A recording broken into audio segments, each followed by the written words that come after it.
Hello everyone. सबसे पहले तो आप लोगों को बसंत पंचमी की शुभकामनाएं देना चाहूँगी। माँ सरस्वती सब पर अपनी कृपा बनाए रखें और हम लोग सही बुद्धि विवेक से अपने जीवन के पथ में आगे बढ़ते रहें। अभी सभी के गार्डन में yellow colour, pink colour, green colour, white colour सभी अच्छे से खिल रहे होंगे।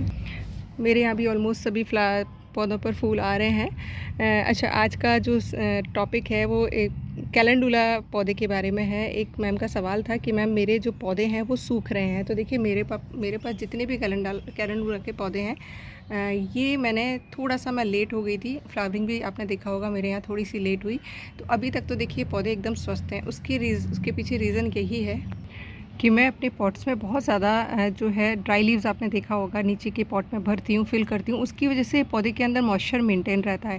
तो अगर तेज़ धूप भी पड़ जाती है ना, तो भी इन पौधों को इतनी जल्दी आसानी से नुकसान नहीं पहुँचता है। क्योंकि अभी क्या होगा, मौसम कभी किसी दिन तेज़ धूप निकलेगी, किसी दिन बादल हो जाएंगे, कभी बहुत ठंड हो जाएगी और ये चलेगा मार्च तक। देखिए हमारे यहाँ मुझे जो अभी तक का जो एक्सपीरियंस है कि होली तक हल्की हल्की ठंड रहती है और इस बार होली बहुत लेट है। तो आप के में भी हो सकता है पौधे में जो मिट्टी है वो बहुत जल्दी सूख जाती होगी। अगर पौधे पुराने हैं तो देखिए वो ख़त्म होंगे अगर आपने बीज बनाने शुरू कर दिए हैं। लेकिन अगर आप बीज नहीं बना रहे हैं तो पौधों को सही रहना चाहिए, बस उनकी ड्राई लीव्स हटाते रहिएगा और पौधे पर मल्चिंग कर दीजिएगा। मल्चिंग क्या होता है, आपके पास जो भी ऐसा मटेरियल है जो कि डिकम्पोज हो जाता है, लाइक आप सूखी पत्तियाँ कर सकते हैं, मूँगफली के छिलके से मल्चिंग कर सकते हैं।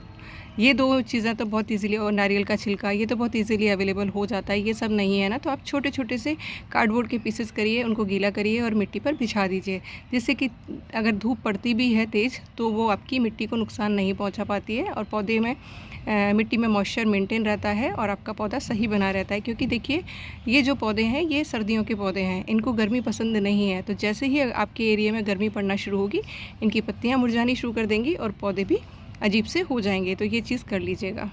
जितनी भी जो ड्राई लीव्स हैं उनको आप निकालते रहिएगा और निकाल के उसी पॉट में रखते रहिएगा, जिससे कि ये भी खाद बन के जो जीव, मिट्टी में रहने वाले जीव हैं, उनका भोजन बने और वो इसको खाद में कन्वर्ट कर दें और आपके पौधे को पोषण मिलता रहे। तो भाई मैं तो देखिए यही करती हूँ, पौधे में से तोड़ा और वहीं की वहीं रख देती हूँ। बीज बनने स्टार्ट हो गए होंगे, बीज बन रहे हैं तो जो भी बीज पक जाए उसे हार्वेस्ट कर लीजिएगा। हार्वेस्ट करते टाइम बस आपको तिथि का ध्यान रखना है, पूर्णमासी के आगे पीछे 1-2 दिन नहीं करना है, बाकी आप कर सकते हैं। और इन बीजों को अच्छे से सुखाकर आप किसी भी न्यूज़पेपर में लपेट कर एयर टाइट कंटेनर में रख लेंगे। एयर टाइट क्या, प्लास्टिक के डब्बे में रख लेंगे, जिससे कि इसमें कभी भी नमी ना जाए और आने वाले सीज़न में आपके लिए फ्री के पौधे तैयार हो जाए। मैं कितने ही सालों से ये चीज़ कर रही हूँ और आप लोगों के साथ एक्सपीरियंस भी कर रही हूँ। और अगर आपको बीज नहीं चाहिए तो आप इन फूलों को हटाते रहिए। ये हल्का सा जैसे ही सूखने लगे इसको प्लग कर लीजिए, ऑयल बना लीजिए और नई नई नीचे से बर्ड्स निकलती रहेंगी।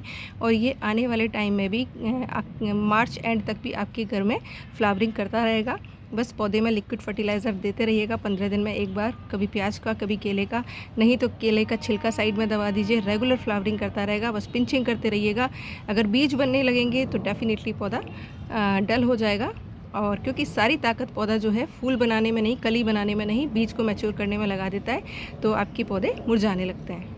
तो बस ये एक छोटी सी टिप है, अपना लीजिएगा तो डेफिनेटली आपके पौधे हेल्दी भी रहेंगे आखिर तक और फ्लावरिंग भी करते रहेंगे। अब आपको अगेन एक चीज़ दिखाती हूँ जो कि मेरे लिए बहुत ही सुखद एहसास है। देखिए ये ब्रोकली का पौधा जो कि मैं रेगुलर आपको क्यों दिखा रही हूँ। देखिए एक ब्रोकली थी जो मैंने हार्वेस्ट कर ली थी, उसके स्टेम यानी उसका जो तना था उसको मैंने उसी पॉट में लगे रहने दे दिया था और उसके बाद उसके नीचे से अलग अलग शूट्स निकलने शुरू हो गए थे, जिसमें से मैंने 5 शूट्स छोड़ दिए थे, बाकी के सारे हटा दिए थे। और 5 पे देखिए ब्रोकली कितने अच्छे साइज़ में निकल कर आ रही है। हालांकि ये मैंने फूलों के लिए छोड़ा था कि फूल बन जाएंगे, ब्रोकली नहीं आई तो, लेकिन देखिए चारों तरफ आप देख पा रहे होंगे ब्रोकली बन रही है और अच्छा साइज़ निकल कर आ रहा है।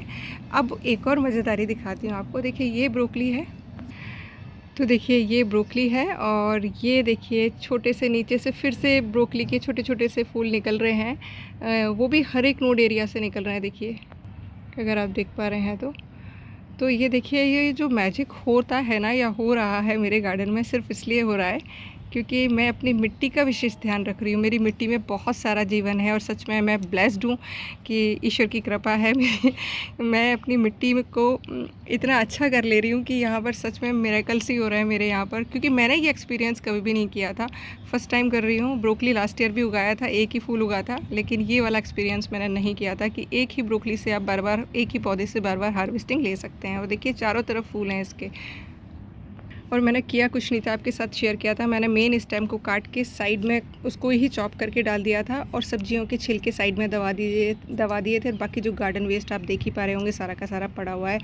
मिट्टी में इतना सारा जीवन है कि कितना सारा, कोई भी बाहर की खाद डालने की ज़रूरत नहीं पड़ रही है। और देखिए कितनी अच्छी मुझे हार्वेस्टिंग मिलती जा रही है। तो देखिए आप अपने यहाँ पर मिट्टी को जीवित करिए, यकीन मानिए मैजिक होगा। और मिट्टी को अगर आप छेड़ेंगे ही नहीं ना, उसको टच नहीं करेंगे, उसकी बार बार निराई गुड़ाई नहीं करेंगे, तो देखिए कहते हैं प्रकृति या धरती माँ अपना श्रृंगार खुद करती है। ये देखिए कितने खूबसूरत फूल खिले हुए हैं, जैसे वीड समझ के सिर्फ हम उखाड़ के फेंक देते हैं। फ्री का पौधा है जो अपने आप उगता है और कितना ही खूबसूरत है। टक्कर का देखिए जो मैंने उगाया है और उसकी खूबसूरती देखिए, दोनों की ही बहुत ही खूबसूरत है। तो मैं तो सिर्फ आपसे रिक्वेस्ट कर सकती हूँ, केमिकल डालना बंद करिए, फिर चमत्कार देखिएगा। बाकी आप लोगों की मर्ज़ी है, जैसा चाहें वैसा कर सकते हैं। इसीलिए कहती हूँ माँ सरस्वती सबको बुद्धि और विवेक दे कि वो सही मार्ग पर चल पाएँ, और काश जो कुछ कर सकते हैं हम अपनी मिट्टी के लिए वो कर पाएँ। Thank you for watching. Video पसंद आए तो लाइक एंड कमेंट ज़रूर करा करिए। Thank you.